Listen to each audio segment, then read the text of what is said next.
Well, let's go back. Take us through your decision process about deciding to go and how that worked, and maybe what your family thought, and then how you went about.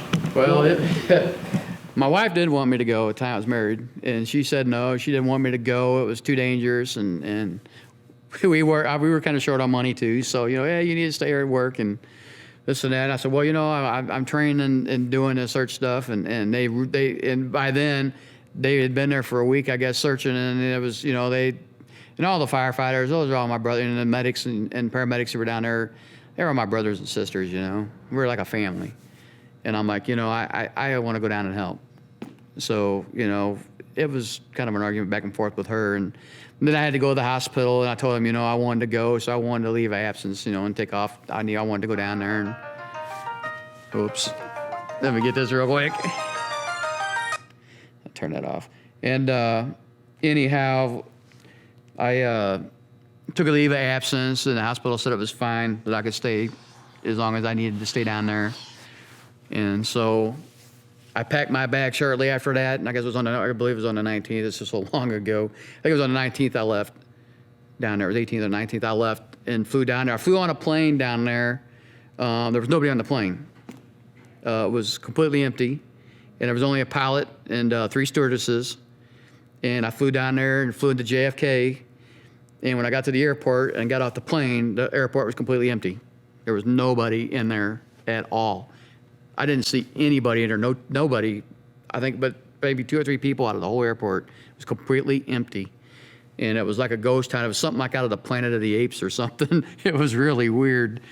But I went outside, and there happened to have been a taxi cab sitting out there. And of course, I had all my rescue equipment, and my pack and everything in my bag, and I threw it in this thing, and I said, take me to the trade center, So they drove me down there to where the roadblocks were at, and they dumped me out, and I actually had all my stuff. I had a lot of weight, and I packed that stuff in almost a mile and walked into where the trade center was at, and that's when I got there, and boy, what a mess. That was just like, look, an atomic bomb went off.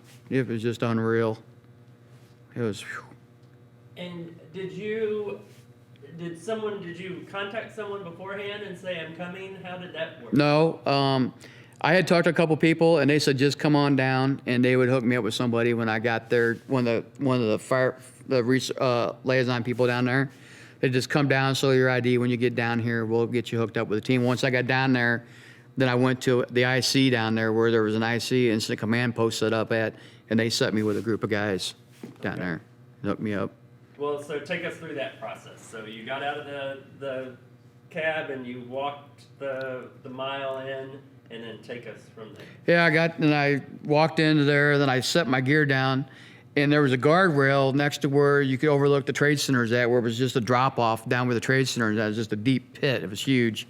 If you fell off in that, you'd get killed. It was just way down in there where it sunk in on one edge, and there was an old guy standing there, and I put my hands up on the rail, and he had both of his hands up on the rail, and I looked over him. I said, this is quite a mess. This is something else. And he looked over and he goes, yeah, I got 2 boys in here that they're looking for. They were both firefighters. He lost 2 sons in there. And I don't even know that. I don't remember the guy. I don't remember his name. He was an old guy, and he used to be a firefighter for New York, but he was retired. And he said, yeah, they're looking for my 2 sons. That just made me sick. I'm like, oh, I'm sorry, And I go, I hope they find them. And I said, I came down here to help search. And he goes, well, I hope you find them. That's all he said. And then I went around to where the IC tent was at there, and some guys from South Florida on a task force there took me in. They were right there, and they said, well, why don't you work with us? And that's who I work with. That's how I got started with that. So I actually went in with their team, and they introduced me to everybody, and I just started searching with them, and that's just went right straight into work. And we went right straight into searching. It was that quick. And describe the search for us in sort of as much detail as you can, and know the sort of, smells and feels and. Well, it was pretty shocking. I mean, you could smell a lot of the dead bodies and stuff, and there was body parts a lot here and there. We were finding them, bagging up, and it was a shock. I was really thought that maybe, they were already a week into it, but I thought maybe we would still find some people alive. I was hoping to find somebody alive anyway. And, we searched hard. We went down into holes and tunnels and stuff like that and the debris and tried to find open void areas where there were holes where somebody might be trapped at down low. And I guess after the second day I was there, I was pretty well convinced there was nobody gonna find anybody alive. I mean, we were finding parts of bodies and there just wasn't.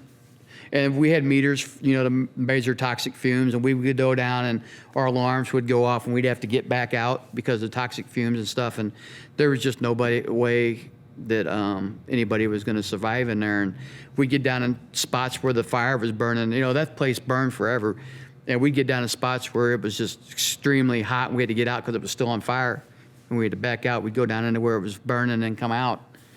And that was just, it was tough work and pretty sad.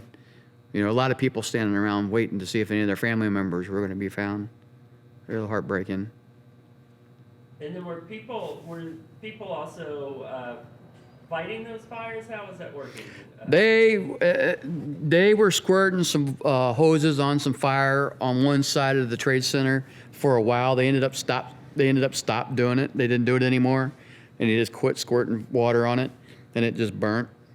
And they didn't squirt water on it anymore. When I got there, I think the first couple of days they were still shooting water on a couple spots nonstop, and then eventually after that they just quit doing it. They stopped, and I remember that the FBI came around to us and they were asking us to try to find, on our searches, to try to find the locators, the black boxes. They had pingers and they drew pictures on the map where the black boxes were pinging. They knew where they were at.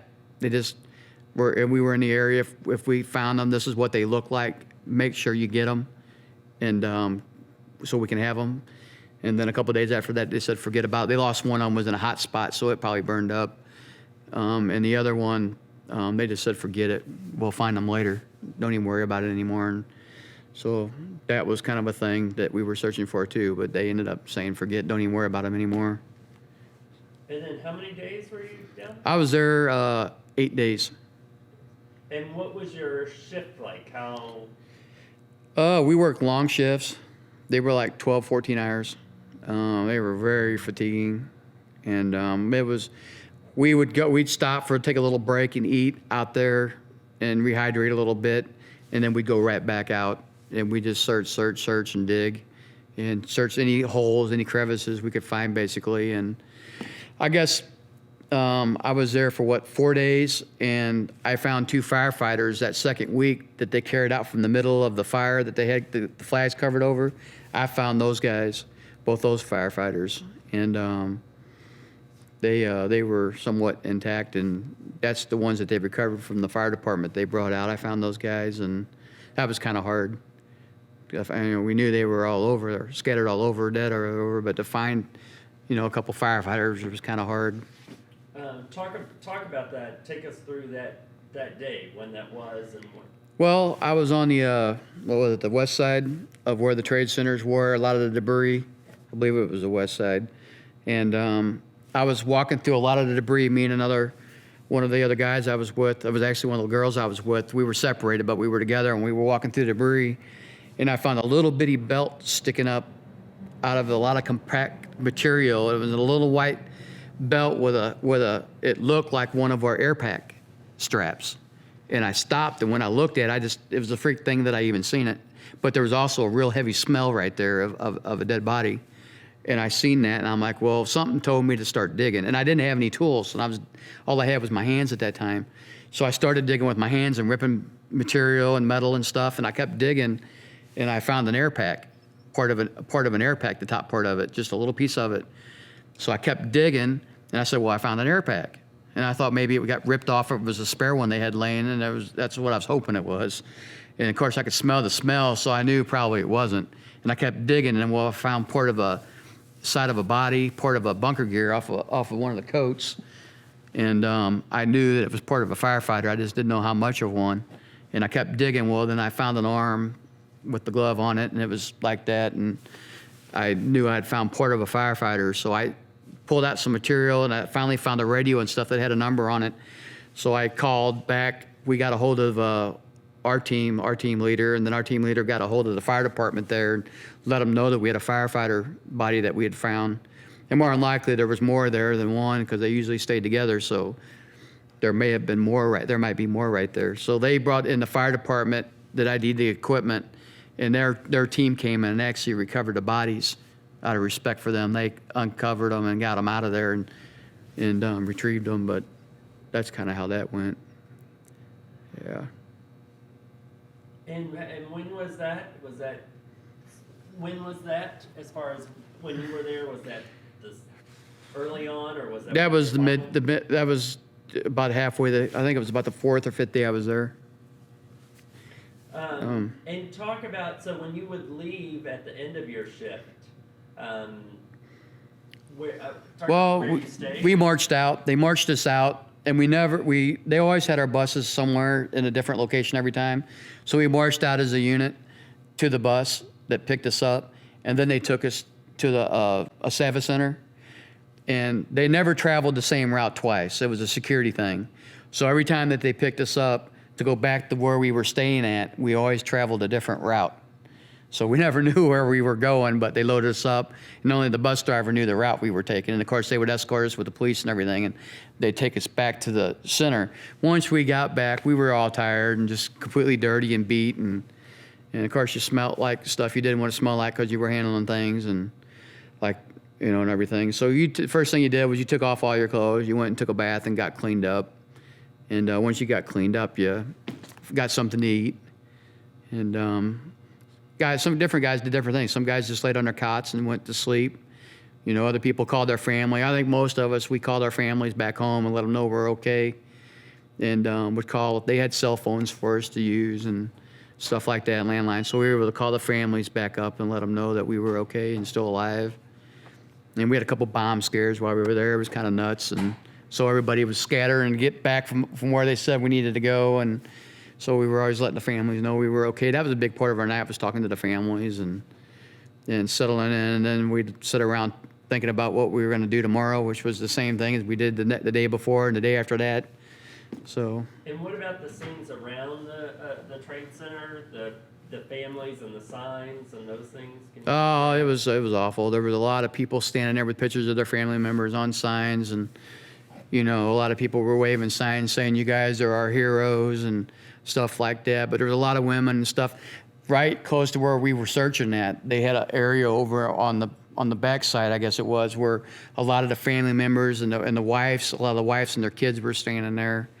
And that was kind of hard because, they were hoping to find their moms and their dads and stuff like that. And it was just really hard seeing them standing there hoping that they would, they probably we weren't going to find any of them alive.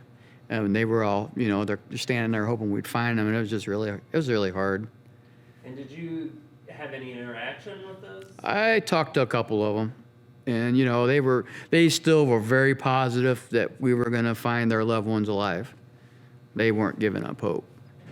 But, deep down inside, you couldn't tell them what you felt. But, I always told them, hopefully we'll find them.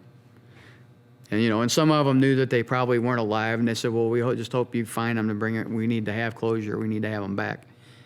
So it was both. A rough deal. And how has 9/11 stayed with you?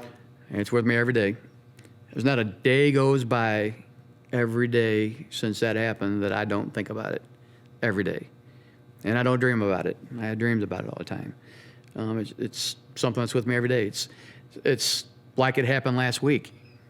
I'm sure a lot of us are like that. It's something that it seems like, I can't believe it's been as long as it's been. It seems like it was just days ago. It's that fresh in your mind all the time. It's just kind of weird. But it's something that just, if you're there, and those people that experienced all that, it's just with them daily, I'm sure. Something they're never going to forget.